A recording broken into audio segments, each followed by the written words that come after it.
Simplement. C'est c'est comme ça. C'est ainsi. Moi, je ne suis pas affecté par tout ça. C'est égal. Pourquoi sont-ils si étonnés de tes propos? Enfin, ils n'ont pas l'air Oui. d'avoir très très bien compris Oui. ou de saisir ta venue ici, quoi. Oui. Mais à ce moment-là, bon, éventuellement, s'encourager mutuellement à un dialogue, c'est ce qui me semble, dans un premier temps, le plus simple. Au lieu de porter systématiquement un barrage de jugement,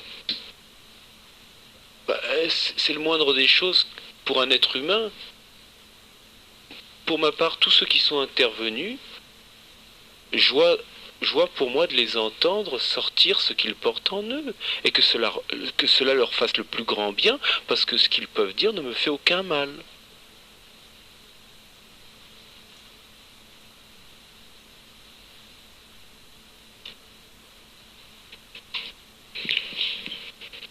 Moi, ce qui me frappe dans l'intervention des auditeurs, des deux derniers notamment, c'est que il se révèle qu'il n'est pas facile de parler, de parler de l'essentiel d'une manière non conventionnelle. Et que la plupart des êtres humains sont identifiés à leurs pensées. Et que ce qui n'a pas un sens pour leurs pensées n'a aucun sens. Eh bien, c'est une gourance énorme. Parce que nous ne sommes pas notre pensée, nous sommes. Et peut-être qu'il est temps de découvrir que la conscience, ce que l'on est vraiment, ne dépend pas de la pensée et de l'ordre rationnel ou irrationnel. C'est de toute autre chose dont il s'agit de découvrir maintenant. C'est une fréquence supérieure qu'il faut passer.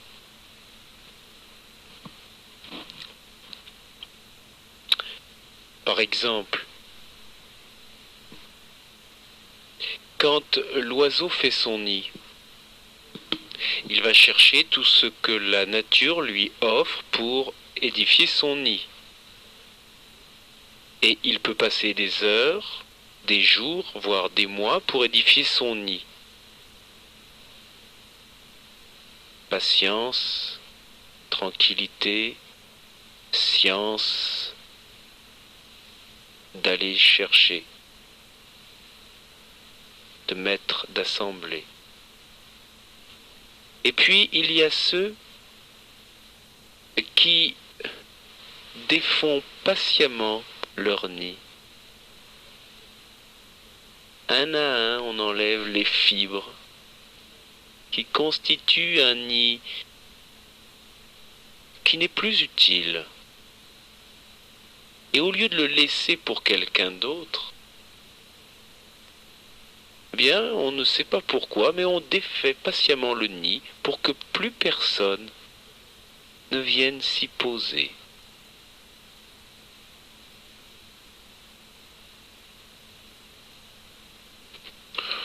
Nous continuons avec vous, les auditeurs qui intervenez sur Ici et Maintenant 88.2. Le numéro de téléphone, c'est le 45 77 19 99. Louis, bonsoir. Bonsoir. Bonsoir. Je peux te poser des questions pour tester si tu es libre, comme tu le dis.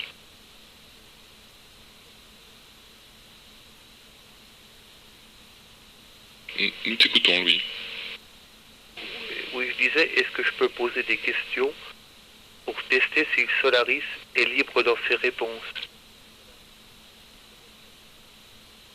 Par exemple, quelle est la longueur de ta queue?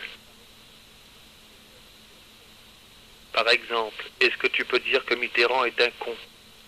Ici, là, à l'antenne, maintenant.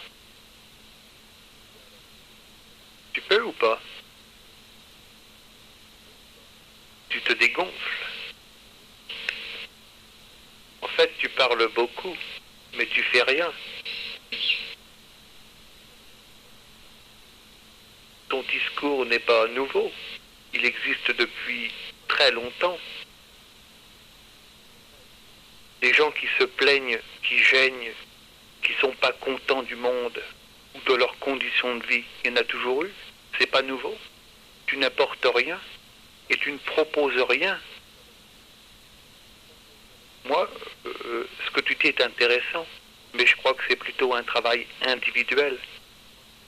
Mais au niveau de la collectivité, tu n'apportes rien.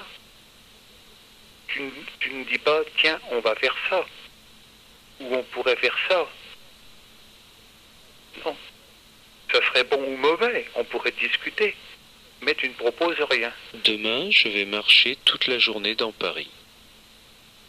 Ouais, et alors, des gens qui font grève, il y en a. Des manifestations, il y en a. Et alors, ça change quoi? Tu vois, tout de suite, je dis quelque chose, et il y a un esprit qui formule quelque chose, qui est la tienne, qui dit ce que tu dis.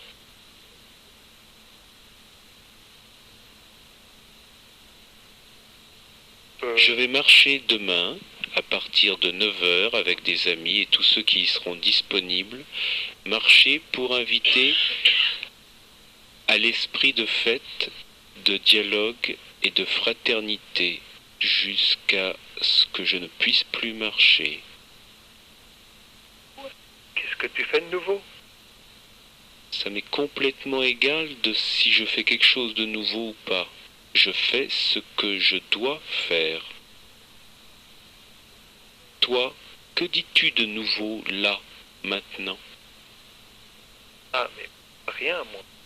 Voilà, alors on est quitte. Attends, je dis rien, mais je ne dis pas aux autres ce que moi je pourrais faire, ou ce que je pourrais rêver de faire, ou Je ne on dis devrait rien faire. de cela, il y a interprétation là en ce moment.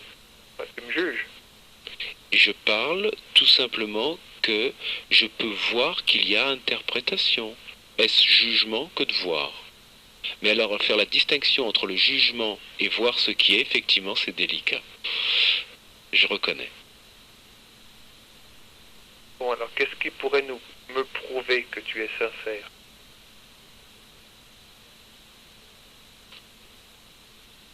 Est-ce que tu auras un moyen, là, maintenant, de me prouver que tu es vraiment libre? Tu n'es pas un charlatan. Qu'est-ce qui me prouve que tu n'es pas un membre d'une secte? Est-ce que tu peux le prouver? Est-ce que tu peux me donner un signe?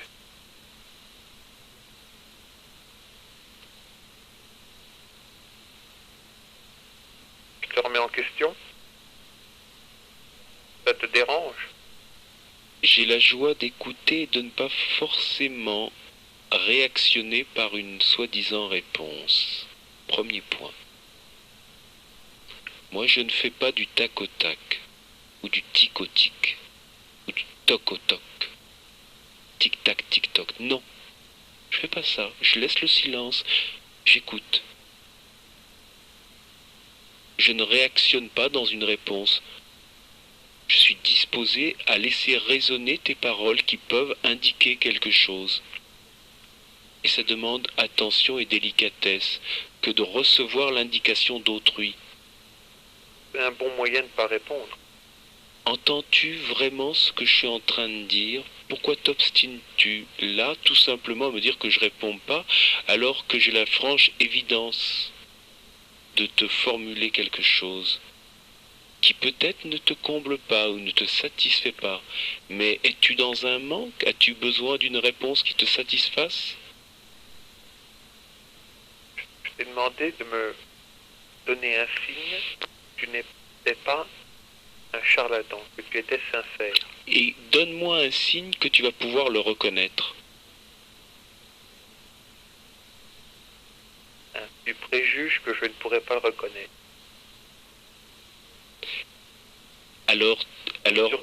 Alors, que préjuges-tu toi-même de ce que je ne suis ou je suis pas ou je suis? Je reconnais quand même, sincèrement, que ma question Est pertinente. est normale. J'ai le droit de m'interroger. Elle est pertinente, mais pouvons-nous reconnaître ensemble que ta question est de la plus grande nécessité, que je le reconnais comme tel, aussi je ne m'empresse pas de réactionner avec des mots. Et je ne m'empresse pas non plus de quoi que ce soit.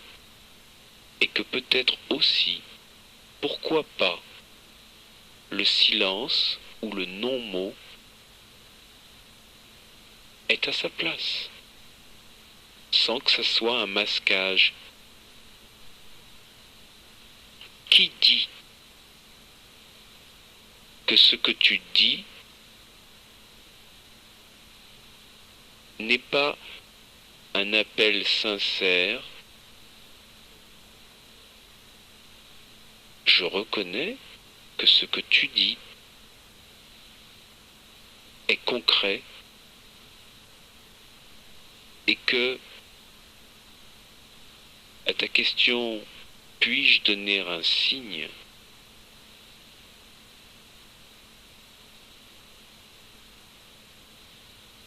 Je n'arrête pas.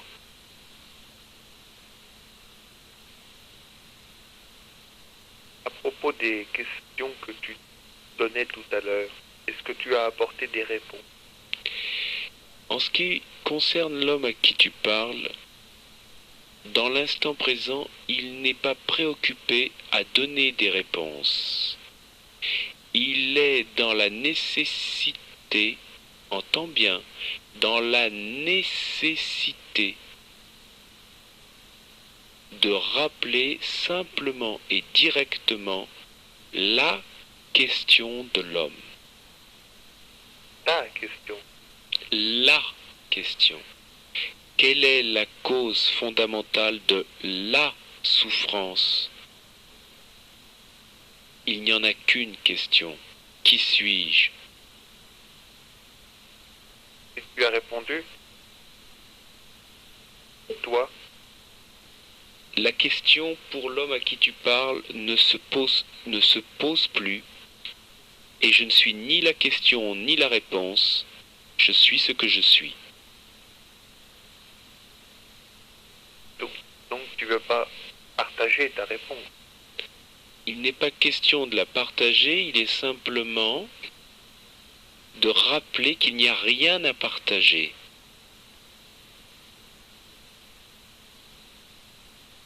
Qu'il n'y a pas de séparation.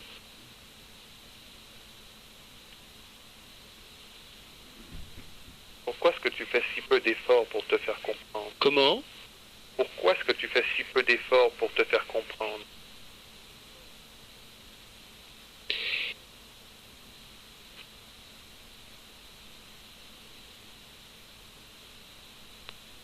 Je ne sais pas. Et je ne chercherai pas à le savoir.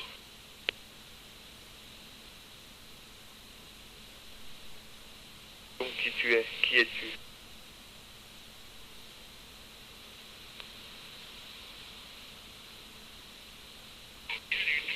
Qui es-tu? Oui, j'entends la question, j'entends la question, j'entends la question. Qui es-tu?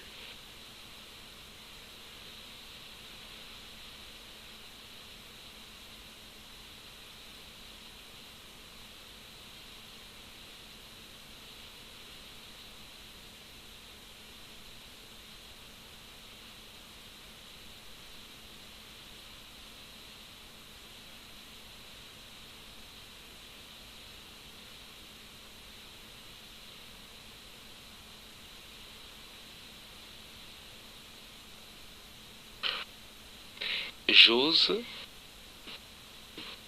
être dans une émission de radio peu ordinaire.